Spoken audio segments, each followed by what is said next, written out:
Welcome back, everybody. We are on part 2 of episode 181. It's time for the hot tags of the week. Different things that have gone on that we find interesting or weird or just very important that we need to talk about or whatever the case may be. Let's talk about some kind of odd ones. Brutus the Barber Beefcake. Good friends with Hulk Hogan. Always has been. But he just got caught selling unauthorized signed photos of Hulk Hogan. There was a Twitter exchange where somebody was just like, I got this. And he's like, I didn't fucking sign that. So that might be a strenuous relationship or something. What do you guys think? Is Brutus moving in on Virgil's territory here?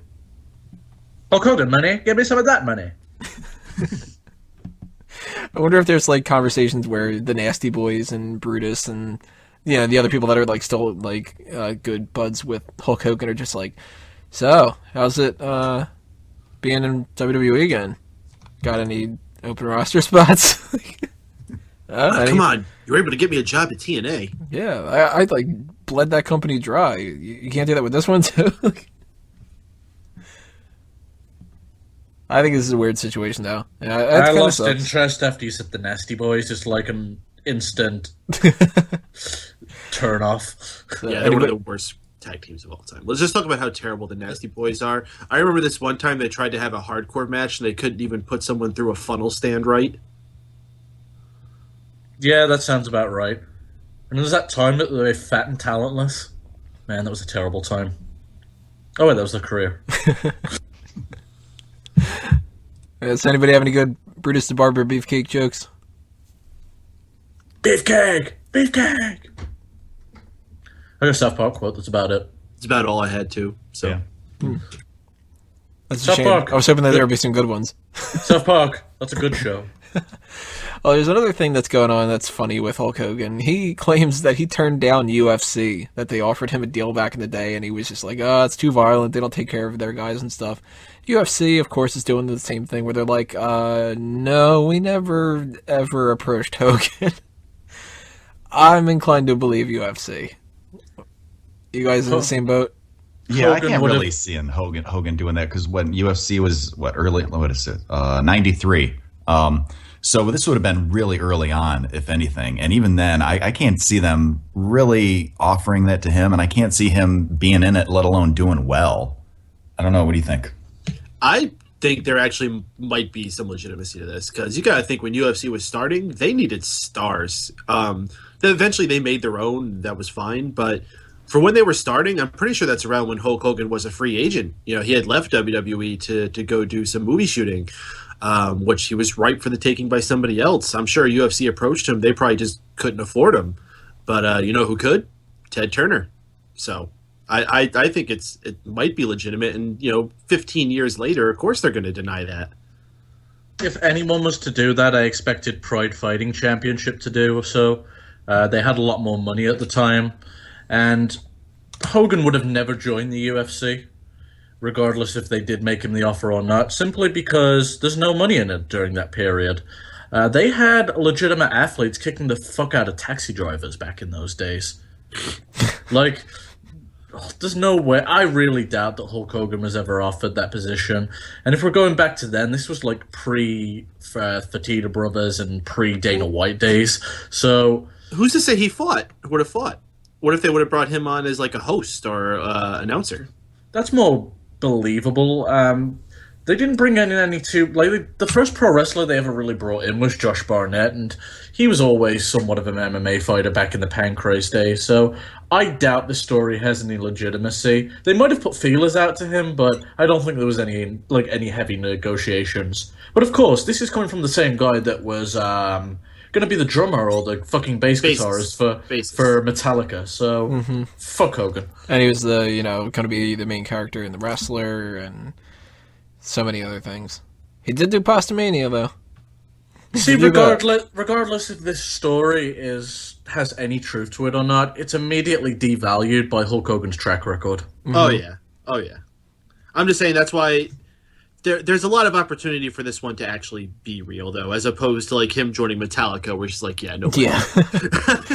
Yeah. Yeah, I'm pretty sure that they were going to rename Trump Towers to Hogan Towers for a while there.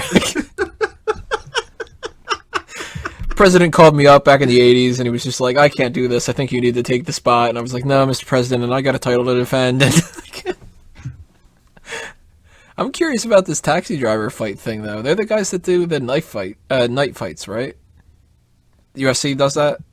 Like they do fight nights. So back in the day, back when UFC was in its infancy, they had a lot of hard time finding MMA athletes because basically they didn't fucking exist. You had like this one guy that was some fat ass taxi driver that got his fucking head kicked in. It was great. Bring that back. Just make taxi drivers fight each other and call it road rage or some shit. And actually have it like street fights. Make WWE look like garbage in comparison. Just have it in the middle of like Times Square during rush hour. Fuck it, just film Baltimore. Baltimore Fighting Championship. Except we don't have to pay any of them. That sounds like such a good idea. Get paid in what you can carry. How much do I get paid for this? Whatever you loot. Oh man, that one chick from Ferguson with the bat, she would be like the worst person on the roster. You should be the equivalent of their Sting. Oh, she's got a baseball bat. Yeah, she'd be their Colin Delaney. Ugh. And if you lose, they have your mama come out and hit you like that one kid. There you go. They could sign Shelton Benjamin and his mama, and Brutus Clay and his mama. Oh god. Man. Speaking of odd concepts, Justin Bieber wanted to wrestle at SummerSlam 2014. Imagine how much of a train wreck that would have been. Honestly, I don't think it would have been that bad. You don't have him wrestle. You have him do a couple moves, take a couple bumps, and because I think they said that it was going to be John Cena, The Big Show, and Justin Bieber versus the Wyatt family. Now that match would have sucked more so because, let's face it, Bray Wyatt fucking sucks. Eric Rowan sucks. The only talented guy who you can say can have a 5-star match on that roster is maybe a Luke Harper. Sorry, in that match is Luke Harper. So I don't think it would have been terrible, but I think it would have been very average at best. And they're talking. Also, the report mentioned that the end result was Cena was meant to drop Justin Bieber with an attitude adjustment. That might have actually got Cena over as a babyface. I was going to say, like, if they were going to bring Bieber in, he would have to be a heel. Mm-hmm. I think it would end up being like a Perez Hilton type situation where he's going to come out and just have instant heat because of who he is to the wrestling demographic. I think they could have ran with it. I mean, the kid is young. He's a dancer, so it's not like he doesn't have rhythm and the ability to move. Well, a perfect example of a celebrity that got turned on was Floyd Mayweather. He clearly was meant to be a babyface. He came out and helped Rey Mysterio, and everyone's like, huh, fuck Floyd. I think especially Bieber Michelle Beadle. Bieber would have to be a heel because, I mean, what do you think is the crossover between WWE fans and Justin Bieber fans? Mm-hmm. Is there like 10 people who like both? I mean, I'm sure there's some girls in the audience that like both Cena and Justin Bieber, but that's about it. I'm sure there's some creepy old men that like both. No, see, I imagine the girls who like Justin Bieber would probably be more Randy Orton girls. Yeah, I can see that. Yeah. But remember the heat that was going around at the time when there was rumors that Justin Bieber was going to host WrestleMania instead of The Rock? Nope. Yep, I vaguely remember it, but it was one of those rumors that went away like within a day. Yeah, I think I just didn't buy into it. Well, it was one of the things that, like, those were the two most, like, talked about things. It was like, well, Justin Bieber might host WrestleMania, but The Rock might. Everybody's hoping for The Rock. Let's please hope it's The Rock. Like, that kind of a thing. So then, obviously when The Rock was announced, that's one of the biggest, like, pops that they've gotten in years and years. But that was, 2009? Yeah. So you got to think that SummerSlam 2014, 5 years later, Justin Bieber's like, now even after doing this roast, he's still totally hated. Like, there's no possible way he could have came in as a babyface. Yeah. Nope. Got to agree with you. I don't know if that roast even made him any more likable. All I got from it was, Martha Stewart, you're a racist. Now, the best joke out of the whole thing is one that they cut.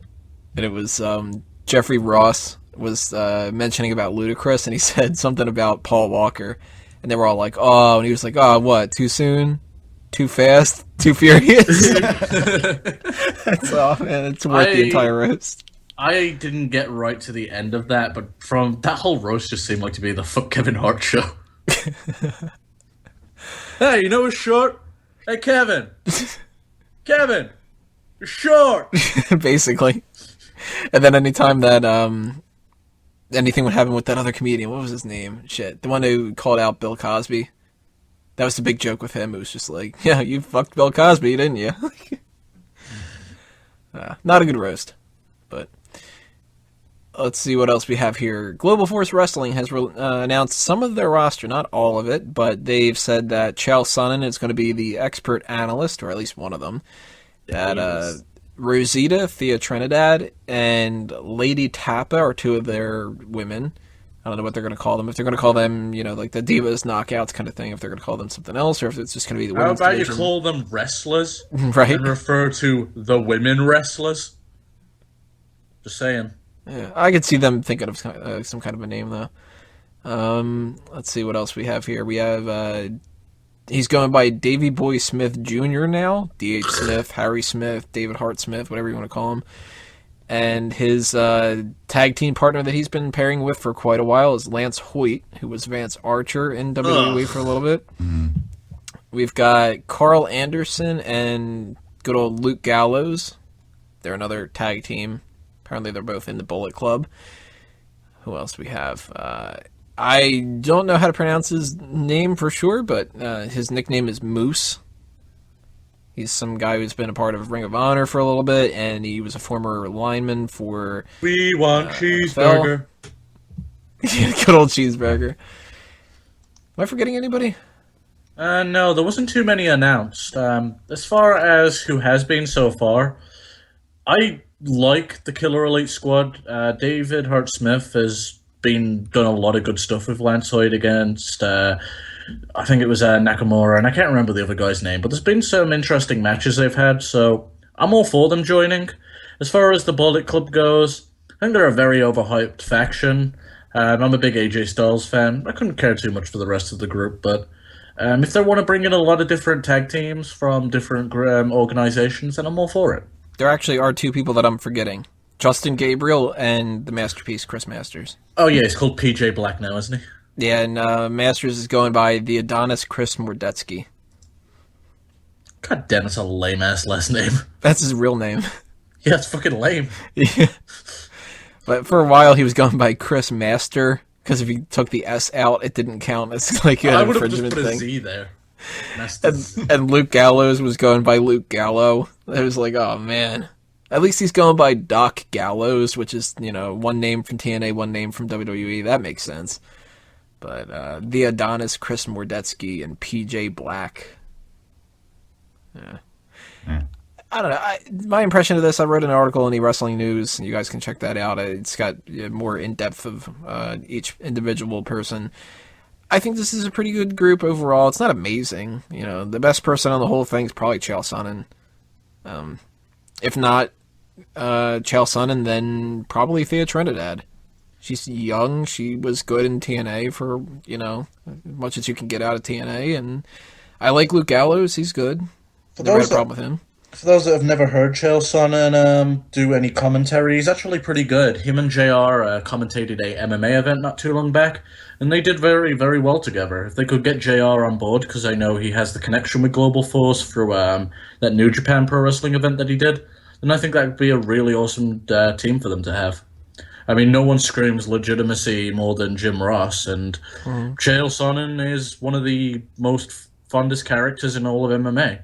He definitely, and for the most part, his podcast is a pro wrestling podcast if you listen to the guys he has on. I didn't even know he had a podcast. It's called You're Welcome. And now you are. I don't know too much about Chael Sonnen, but I have checked out, some interviews that he's done and stuff like that, and he seems like a total dick and very comfortable on the mic, which I'm totally fond for, because, you gotta have, some kind of, a heel color analyst kind of person. Yeah, he's like a long-time fan, and he's very smart and up to the business. He also trained in the WCW power plant. He was sent home by Sergeant Slaughter, so obviously Sarge has never had an eye for talent.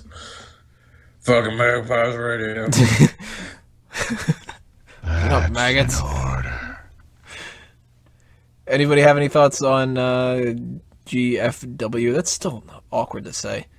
Global I just call it Force Global Wrestling. Force because it sounds so much better than GFW. I still don't even like the name. Yeah. No, It I sounds think very like 12-year-olds call wrestling organization thing. It's better than TNA. Well, yeah. yeah. I still don't know why they haven't just changed their name to Impact Wrestling. Jesus Christ. I know Global Force makes me think it's like a spin-off of Power Rangers or something. The Right, Global yeah. Force Rangers, you know. Oh man, they should totally make the Global Force Rangers. That'd be an awesome idea. It does sound like that, though. Maybe be they'll the have the first global championship and everything. It's a crossover between Power Rangers and Captain Planet. Is it Captain Planet? That sounds abysmal. Yeah, it is. Captain Planet he wants to make sure that there's no like pollution, and he's followed around by a bunch of kids. Oh man, I'd fucking sow litter in front of that prick. To make this relative, you know who's responsible for Captain Planet? Who? Ted Turner. Really? Damn it. Yeah. That was his vision, to make Captain Planet. Oh my god. Now we can start a fucking rumor from this that Ted Turner's back in the wrestling business. And that Captain Planet's going to be their like superhero character for the kids. They already have the theme song. Captain Planet, he's Hey, can't be a any- hero. can't be Gonna any take fucking pollution worse down than- to zero. Can't be any fucking worse than their Mortal Kombat characters. What do you mean, Mr. Hanky? So, Kaylin, Peyton, any thoughts on this roster? No. You know who they should get? Stone Cold Steve. You know who would be really great? Hulk Hogan from 1990. Oh, I'm man. serious. If they want another guy to be like, you know, someone they can go to the studio for just to like build up some drama in between matches, fucking sign Stone Cold. If he's really is on bad terms with WWE right now, which I'm not confirming he is or not, I don't fucking know, but that's the big rumor that's going around, and they don't seem like they're working together as much. Fucking take advantage of that. Wouldn't it I be don't just awesome think if that you just would have him ever come out happen. every week, just drop some stunners, drink some beers? I'd watch that shit. That'd be money. That's all I ever watched Stone Cold for in the first place. I never watched him to watch him wrestle. Well, it's because he couldn't really for a while there. But what are some other people that you think could be a good asset for this? The only person that I thought off the top of my head, other than like some obvious ones, like, well, if they could get AJ Styles, then he's a big enough name. And if they could get Kazarian and Christopher Daniels and some of these TNA guys, you know, that they've got connections to, that'd be good and whatever. But the only person I could think of is Katie Lee Burchill. I actually written an article about this for on smarkoutmoment.com. It's a little outdated, but people should go back and check that. Ah, there you go. Nice little plug. And do you have anybody else have any other ideas, like people that they'd like to see in there that are underutilized in Ring of Honor or TNA or just As far as hanging around tag the teams independents? go, I'd like to see the Briscoe brothers wrestle the Killer Elite Squad. That'd be a lot of fun. AJ Styles is definitely a name in there. You can build the entire company around him. That's a big fuck you to TNA too. Kevin Owens would have been great, but now he's in NXT, so that's off the table. I guess you could bring Johnny Mundo in. I could see them signing. Yeah, that's right. I could see them signing Del Rio, but I don't want to see that. They probably already did. I think everybody else has. Yeah, like isn't he like 20, like almost 20 champions? He's like the new Ultimo Dragon now. Sure. Still not shitting his pants though. It's the only thing we want you to do, Del Rio. Eventually, he's going to collapse under the weight of carrying all those belts. Fucking Lucha Underground have got a really good guy, Angelico. Guy's fucking awesome. They need to sign him. I still haven't seen a single thing of Lucha Underground. It's a fun show, but it's not something that I can watch on a weekly basis. It's something I can just tune in at a random and just have fun with it. I'd like to see Morrison in there. I don't know what his deal with Lucha Underground is, if like it's an exclusive kind of a thing or not, but No, they don't It's have not. He's wrestled on quite a few indies. I know he was on Dragon Gate USA. I don't think Drew Galloway or Drew McIntyre is signed to an exclusive TNA deal, so they could probably get him. It might be an exclusive American deal. Because I think he's allowed to work internationally. I don't think he's able to work in America. That might be a good point. Shit, they might be able to pick up Samoa Joe if he's not signed with WWE yet. Ah. Interesting. I gotta assume he's just going to NXT. Maybe. I wouldn't be too certain. We're not... Like, normally something like that's a cat's out of the bag, but... I mean, at this point, like, if WWE expressed interest in you and the alternative was to stick in TNA, go to Ring of Honor, or go to the new Jeff Jarrett thing, even though it's the developmental territory, I'd go right to NXT. Yeah, but the only thing is he's probably going to take a significant pay cut. And at that point, it's kind of hard to leverage yourself against the biggest company in the world. So I don't know if he'd be comfortable doing that or not. Because I imagine like a guy like Kevin Owens is making a lot more money than, say, what Neville probably was doing there. But who knows? Got to be a lot more than somebody like CJ Parker. CJ Parker ain't making shit no more. Chris Sabin, Alex Shelley. Bring those in. Oh, yeah, I forgot about those two. Those two would be good. The headbangers. They are still wrestling. The Young Bucks, definitely bring them in. They're like my favorite tag team outside of WWE. They're definitely worth bringing in. The newly Hall of Famers, the Bushwhackers. Just on commentary. I'd love those. I'd love just a weekly segment with them. Oh, you fucking hell, Luke. You say why he's in the ring. That's right, because the fucking just body slapped him. That's fucking hell. If they made him like Statler and Waldorf from the Muppets. Yeah, that'd be sweet. They're just sitting there in the box, the sky box the whole time. Oh, shit. I'd watch every week if they did that shit. They need to hire Cheeseburger. We got to just do Muppet Wrestling Federation. Imagine the person cutting the promo is Beaker, and he's like battling on the mic with the fucking Swedish Chef. If you're looking for a Muppet, you can sign Zack Ryder once he gets fired. Sign Hornswoggle. God, that guy needs to leave the company. We have two injuries to talk about. Jeez. What was that? That was hateful. Hornswoggle's always sucked. I don't know. I like Little Bastard. What about the he hasn't even been on WLC TV match? in like a year, so God. it's like he's offensive. Thank God he hasn't. That one segment with DX is enough for me to never like him. Oh God. Hey, Triple H pedigreed him. That was sweet. The court thing. Yeah, but Is it bad that I like that? We also got to see William Regal put him in a Regal stretch. So you take the good with the bad. Yeah, he needs a stretch. He's got a couple inches. Yeah, there's been a couple of good moments. Like that WLC match, when I heard about it, I was like, that's going to be terrible. I actually really enjoyed that match. That was way better. That wasn't his doing, though. That was Drew McIntyre throwing himself through tables and shit. Well, that was a team effort. Everybody involved in that match. Sure. That was like people were touting that as match of the night of that pay-per-view. Yeah. I have to go back and watch that. Probably sucked now that I'm trying to watch it again. I think it was more of a novelty thing, like, Drew's time for a table. Right. They got the little announcers. Look at Jinder Mahal turning babyface. I bet you if we go back and watch it, someone clearly throws Drew through the table. Like we're just I don't remembering know. it wrong. Like we remember Miguel saying Kane's got a shot. We never said. Maybe it was Chris Benoit and they just edited him out of it. You know what helped our Drew if he threw himself through a table? I think he'd be more likable. So we have two injuries to talk about. Goldust has confirmed that he is totally injured. He's going to be out of action for 2 to 4 months. There was a rumor going around that he was injured and that he would be taking time off.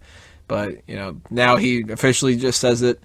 And Sami Zayn has gotten injured too. And damn, it sucks for Sami Zayn because this is right before TakeOver. He possibly could have won the title back, or at least been, obviously showcased more. He spent all that time away from NXT doing this angle of like coming back, and now he's not even going to be able to do that. And he injured himself out of all the times right before that John Cena match, and right like during the entrance. Like it wasn't even like he took a sick bump. He was just kind of like celebrating, and everybody put your hands up, but ow, not like that because that hurts. Ow. That sucks, man, for both of them. More so for Sami Zayn, of course, because Goldust, he probably would just be wrestling on the live events a lot and stuff like that. But for him too, though, I mean, sucks for anybody when they're injured. But I I think the Goldust thing. I'm sad that Goldust is out. Because especially since he's come back this last time, I think he's been really entertaining. Maybe the best of his career that I've seen.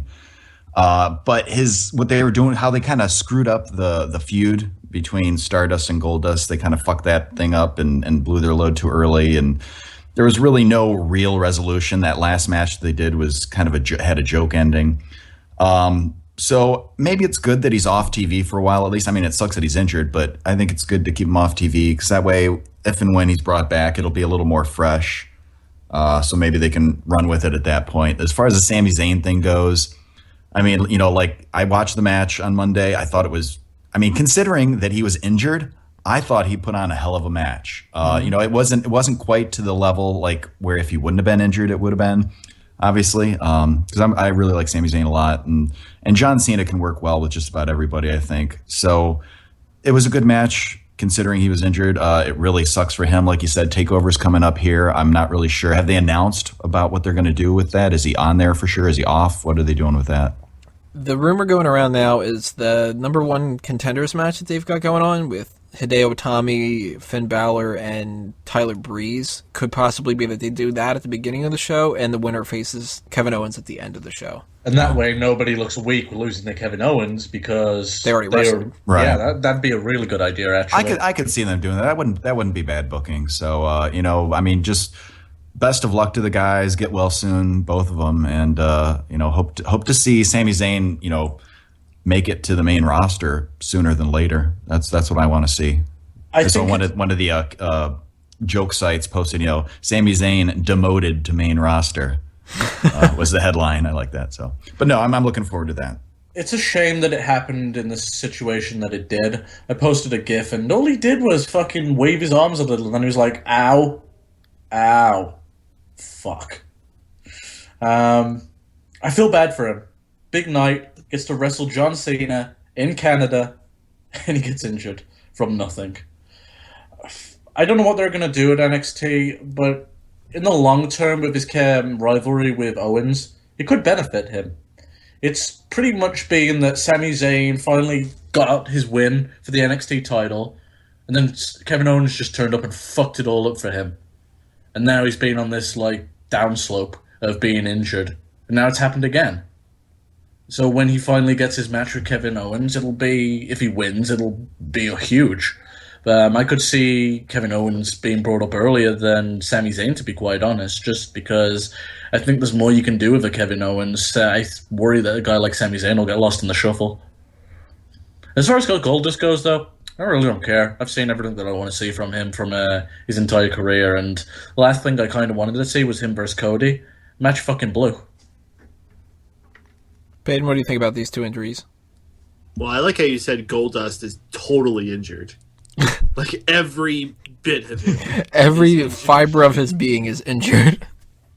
No, his little toe is still fine. Yeah. As far as Sami Zayn, so he hurt himself doing his little taunt in the beginning. Yeah, you raise your arms up everybody get excited, that kind of a thing. Yeah, he was just standing on the steel steps and throwing his arms up to get the fans excited. And he always does that. That's his entrance taunt every time. He just starts holding his arm awkwardly. Huh. Weird. Yep. Do you guys think that this is going to really screw up the whole takeover thing? It's just not going to be as good? Nah. They'll this is developmental. I mean, things change on a dime all the time anyway. That's what they're used to down there. And if it is not that good, people shouldn't be upset because, again, this is developmental. It's shocking that we get as consistent a quality as we do down there. This is supposed to be the place where people are normally making mistakes and having problems and weird shit happens. So it's cool. Yeah, I think TakeOver is going to be a good show no matter what. So Sami Zayn or not, I'm definitely looking forward to it. Here's the thing. If we ever get a stinker between two jacked up guys, you can't really complain because that's their ground to learn to wrestle on. The only difference is they have the network now, so there's more pressure. Very true. It's almost unfair. It is almost unfair, but at the same time, you do find out who your elite talent is. Mm-hmm. Yeah, it's a sink or swim kind of a thing. And I think that's sometimes good. I mean, once you've trained them in the facility that they have, I mean, they can't get any better than that. After that, you're kind of on your own. You're either going to fuck up or you're not.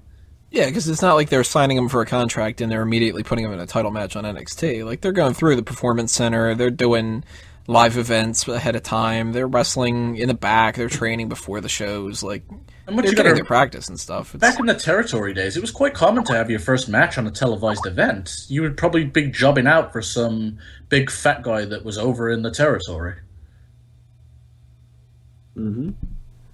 And getting destroyed. And if you fucked up, you fucked up. If you did well, you did well. all right, guys, I think that'll do us in for the hot tags. Leave us your comments on all these different kind of subject matters below. Tell us what you think about that. And we are going to take a break with the rest hold. Going to come back after that with mailbag and belt or bury. Stay tuned.